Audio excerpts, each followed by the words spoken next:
नमस्कार साथियों, कैसे हैं आप सभी। उम्मीद करते हैं कि आप स्वस्थ होंगे, सुखी होंगे और प्रसन्न होंगे। जैसा कि हम अपना दायित्व कैसे निभाते हैं, हम अपने कर्तव्यों को लेके कितने सजग हैं, ये बताती है कि आप चीजों से कितने अवेयर हैं। तो जैसा कि निकोबार आइलैंड को लेके काफी ज्यादा बहस चल रही है, वहाँ के इकोलॉजिकल जो कंडीशन है, क्योंकि आपको भी पता है कि जो हमारा अंडमान निकोबार आइलैंड है वो कितना खूबसूरत और घूमने योग्य जगह है। आप में से बहुत लोग गए भी होंगे और देखा भी होगा। तो गवर्नमेंट जो है, जो निकोबार आइलैंड है उसमें डेवलपमेंट करने का प्रयास कर रही है। वहाँ पे एयरपोर्ट, वहाँ पे जो शी पोर्ट हैं, समुद्री जहाज जो हैं वो रुकने की व्यवस्था कर रही हैं, रहने के लिए जो है सिटी बना रही है।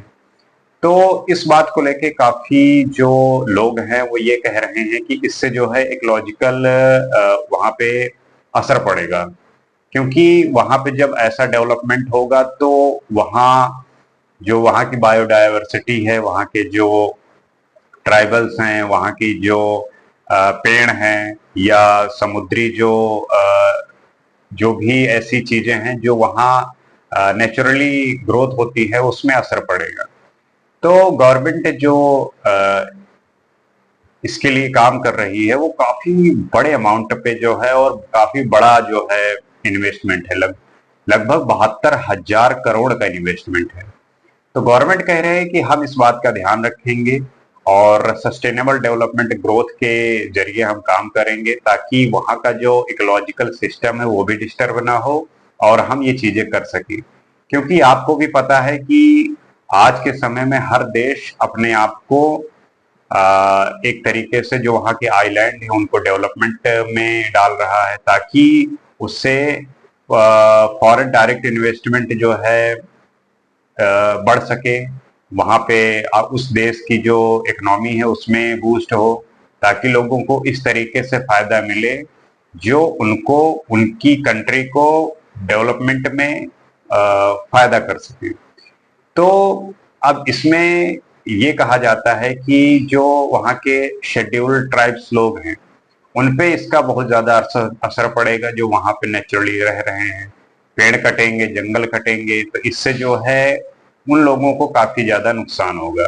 और आर्टिकल जो 338A है, वो हमारा जो कॉन्स्टिट्यूशन है वो ये बात को सिक्योर करने की कोशिश करती है उन्हें कि उन्हें उन्हें किसी भी तरीके से परेशान न किया जाए, उन्हें किसी भी तरीके से परेशानी ना हो।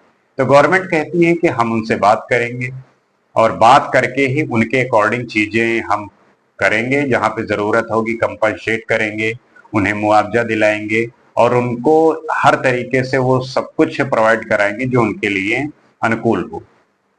अब बात ये आती है कि इतना जो भारी इन्वेस्टमेंट है 72,000 करोड़ का, तो इससे जो है ये समझने वाली बात है कि जो हमारे यहाँ ट्रेड होता है तो ज्यादातर जो है सब समुद्री जहाजों से होता है। तो गवर्नमेंट ने ये बात को सोचा और उसने ये इनिशिएट किया कि जो स्टेट ऑफ मलक्का, वहां से होके सारा जो साउथ ईस्ट का जो पूरा ट्रेड है वो उधर से होके जाता है, तो क्यों ना बीच में ऐसी जगह बनाई जाए जहां पे उन समुद्री जहाजों को रुकने का जो है एक सही जगह मिल सके। उससे जो है वहां लोग रुकेंगे, उससे फॉरेस्ट, उससे जो है फॉरेन डायरेक्ट इन्वेस्टमेंट इंक्रीज होगा, वहां पे लोग रहेंगे, वहां पे अपने जहाजों को रोकेंगे। इससे जो है हमें वो भी, उससे भी पैसे जनरेट होंगे।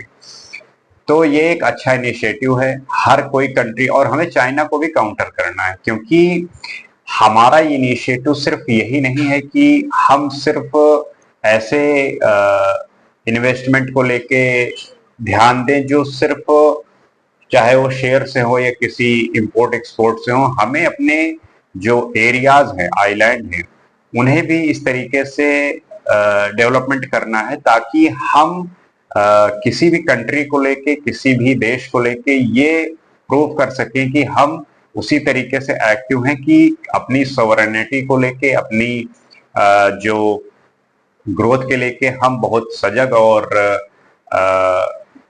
काफी डेवलपमेंट मोड में हैं। तो इस तरीके से ये एक अच्छा प्रयास होगा। और इसमें ध्यान देने वाली बात ये है कि जो निकोबार आइलैंड है वहां जो ग्रेट निकोबार है, नीचे वाला जो सबसे एरिया है, वहां ये चीजें हो रही हैं। तो अब वहां पे जैसे हो गया इंदिरा पॉइंट जो सबसे नीचे वाला पार्ट है, और जो इंटरनेशनल एयरपोर्ट बनाया जा रहा है, इंटरनेशनल कंटेनर ट्रांसशिपमेंट टर्मिनल बनाने का जो ये है, और गलेथिया बे करके जो है एक जगह है वहीं पे, बिल्कुल समुद्र के किनारे, वहां पे कहा जाता है कि टर्टल आते हैं।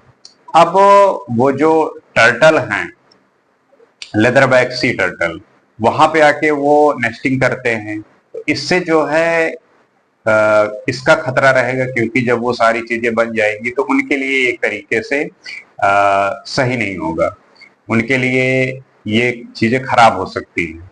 और जो टाउनशिप बनाने का है, टाउनशिप एंड एरिया डेवलपमेंट, वहां रहने के लिए, तो ये सारी चीजें हैं जो वहां पे उसको डेवलपमेंट कर रहे हैं। और इसके होने से कितना फायदा होगा आप समझ ही सकते हैं कि वहां पे जितना भी ट्रेड होता है वहां पे आके सब रुकेंगे, और इससे जो है इंडियन इकोनॉमी को एक अच्छा बूस्ट और फायदा मिलेगा। तो अब इसमें कुछ चीजें आपको जानने की जरूरत है, जैसे कि ग्रेट निकोबार और जो अंडमान है उसके बीच में जो चैनल है वो भी जानने की जरूरत है, क्योंकि जो उसको अलग करती है वो चैनल 10 डिग्री चैनल उसको बोलते हैं। क्योंकि जब आइलैंड को बीच में कोई चैनल उसको अलग करती है तो उस चैनल को आपको जानना जरूरी है, क्योंकि अगर आप इन बातों से अवगत है तो आप उस चीज को अच्छे से डिफाइन कर पाएंगे और समझ सकेंगे।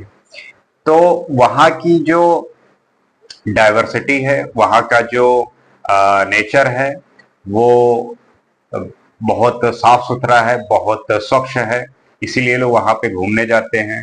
और बहुत सारी ऐसी बातें हैं वहां की जो इस बात को लेके हमेशा होती है कि जो वहां के शेड्यूल्ड ट्राइब हैं, क्योंकि वो हमारे इस तरीके से बढ़ती हुई जो हमारी इंडस्ट्रियलाइजेशन है और औद्योगिकीकरण है, आज के टाइम का जो डिजिटल वर्ल्ड है, उसको लेके वो अनअवेयर हैं, उससे अनभिज्ञ हैं। वो ये बात को नहीं समझते हैं कि आज के समय में जो वर्ल्ड ग्रोथ कर रही है और डिजिटली इस चीज को लेके हर कोई इनिशिएट कर रहा है, वो आज के समय में भी उन्हें इन सब चीजों से मतलब नहीं होता। उन्हें सिर्फ अपनी कम्युनिटी, वो जंगल में रहना, और किसी से किसी भी तरीके का कम्युनिकेशन वो नहीं करना चाहते। उनका एक अपना जोन है, उसी में रहना चाहते हैं। लेकिन इसके होने से उन पे असर पड़ेगा। कहा जाता है कि लगभग 58 लाख ट्री जो है काटे जाएंगे। ये जो है, जो कुछ ऐसे लोग हैं बता रहे हैं, लेकिन वहां पे जो बनाया जा रहा है वो कह रहे हैं कि नहीं 28 लाख। फिर भी ये कितनी बड़ी बहुत बड़ी ज्यादा नंबर है कि अगर 28 लाख पेड़ काटे जा रहे हैं, कितनी बड़ी जो है नंबर है। अब लेकिन बात यही है कि आपको ग्रोथ भी करना है। आप अगर इस चीज को लेके बैठे रहेंगे तो आज के समय तक जैसे अंडमान निकोबार जंगल बना हुआ था और हम वहां से किसी भी तरीके से अपने जो जो रिसोर्स हैं या अपना जो ग्रोथ है वो नहीं कर पा रहे थे, क्योंकि हमें वर्ल्ड को भी देखना है। चाइना को देखिए, वो हर जगह पे घुसा पड़ा है, तो उसे भी काउंटर करने की जरूरत है। और भी जो भी डेवलप्ड कंट्री हैं वो भी इस तरीके से काम करती हैं। वो अपने रिसोर्स जनरेट करने की कोशिश करती हैं, क्रूड को लेके, गैस को लेके और क्रिटिकल मिनरल्स को लेके वो इस तरीके के एक्सप्लोर करती रहती है। तो ये हमारा भी एक दायित्व बनता है कि हम भी अपने कंट्री को उसी तरीके से काम करते हुए आगे बढ़ सके। बस ध्यान रखने की बात है कि ये चीजें सस्टेनेबल हो, ताकि एक नेचर को भी नुकसान ना हो और हमारा भी ग्रोथ हो। मतलब कि जैसे टेक्नोलॉजी हो गई, इंडस्ट्रियलाइजेशन हो गया, ये भी जो है ग्रेजुअली और धीरे धीरे हो, ताकि इंस्टेंट ना हो, जिससे कि वहां पे किसी भी तरीके का जैसे फिर होता नहीं कि फ्लैश फ्लड आ जाना, भारी बारिश हो जाना, और ये अलग अलग तरीके के आपको कोइंसिडेंस देखने को मिले। तो इस बात का ध्यान रखना है। और ये एक अच्छा जो है इनिशिएटिव है। ये जब बन जाएगा तो इससे हमारे इकोनॉमी को और बहुत तरीके से फायदा होगा। बस ध्यान यही रखना है कि वहां पे किसी भी तरीके से नेचर से छेड़छाड़ इतना ज्यादा ना हो कि फिर हमें उल्टा उसे उससे नुकसान हो। वहां के लोगों को जिस तरीके से हो सके उन्हें कंपनसेशन दे, मुआवजा दे, उन्हें सही तरीके व्यवस्थित करें, जॉब के लिए हर तरीके से उनके लिए वो सारी सुविधाएं प्रोवाइड कराएं, ताकि उन्हें किसी तरीके की दिक्कत ना हो।